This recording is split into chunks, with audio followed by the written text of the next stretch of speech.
Bonjour encore une fois de plus à tous les passionnés de l'agriculture.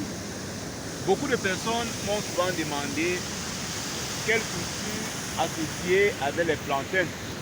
Oui, aujourd'hui vous avez la solution. Vous voyez les plants d'avocatier, vous voyez les haricots et vous voyez le plantain. Donc vous pouvez facilement faire cette association. Quand vous associez plantain, avocatier, haricots, c'est une association qui est vraiment recommandée. Avec cette association, vous avez les meilleurs résultats possibles. Donc, ça fait en sorte que, à tout moment, vous avez du plantain, vous avez l'haricot et vous avez également les fruits d'avocat. Et quand vous faites cette association, c'est pour lutter contre les adventices, les mauvaises herbes. Donc, quand vous avez un champ qui est propre, vous mettez l'haricot de temps en temps et à l'intérieur, vous mettez les plants d'avocatier. Et avec les plants d'avocatier, au fur et à mesure, vous essayez de voir comment est-ce que vous pouvez de temps en temps associer avec l'haricot, parce que l'haricot, c'est une plante qui fixe de l'azote de manière symbiotique. Donc, et vous voyez là un plant qui est en pleine floraison. Donc, ici on va commencer à récolter ces avocatiers. Le plantain, on récolte depuis fort longtemps. Depuis plus de 5 ans que nous sommes en train de récolter les avocatiers. Donc, pour que le champ soit toujours propre, je fais l'effort de s'aimer régulièrement le haricot et aussi je fais l'effort de mettre aussi un peu de macabo et beaucoup d'autres arbres fruitiers. Donc ce qui fait qu'à tout moment j'arrive au champ, je rentre avec au moins quelque chose. Donc c'est une association qui est vraiment recommandée.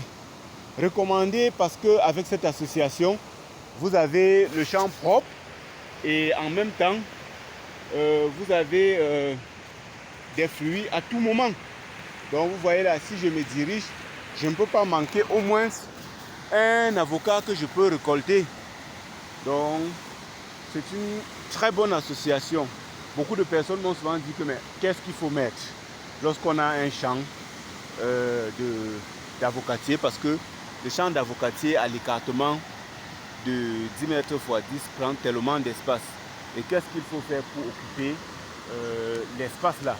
Donc voilà, vous avez la solution. Vous voyez, vous mettez les haricots à l'intérieur et puis vous avez les haricots à tout moment. Vous avez les avocats, vous avez le plantain. Mais ce qu'il faut faire, c'est de diminuer au fur et à mesure. Au fur et à mesure les plantains chaque fois. Quand vous diminuez au fur et à mesure, à un moment donné, vous voyez que vous n'avez pas de compétition, parce que si vous laissez les plantains avec les avocatiers, à un moment donné, vous allez vous rendre compte que les plantains étouffent déjà les avocatiers. Or, si vous regardez un peu bien cette zone, vous allez voir que il n'y a plus assez de plantains. Regardez très bien. Par rapport aux autres zones, le plantain n'est plus dense. Le plantain est maintenant à 4 mètres x 4 parfois. Il y a des zones où pratiquement il n'y a même pas. Et sur cette zone, ça se présente ainsi juste parce que l'avocat fleurit déjà dans cette zone et les fruits, ça produit déjà. Nous avons déjà des plants qui portent assez de fruits dans cette zone. Oui, et quand des plants fleurissent, comme ici là, ce qu'il faut faire, c'est de diminuer la densité. Donc quand on diminue la densité, ça fait en sorte que la photosynthèse se passe normalement. Les rayons solaires pénètrent très bien dans le champ. Donc voilà une association que je vous recommande fortement. Pour ceux qui ne me connaissent pas, moi c'est Guy Zangouni Samuel, l'agrozootechnicien.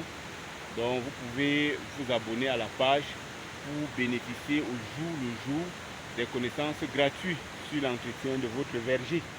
Donc, et quand je me dirige plus haut, vous voyez, l'avocat est en train de prendre de l'ampleur et j'enlève au fur et à mesure les plantains, parce qu'honnêtement même, l'avocat actuellement donne un peu plus d'argent par rapport aux plantains.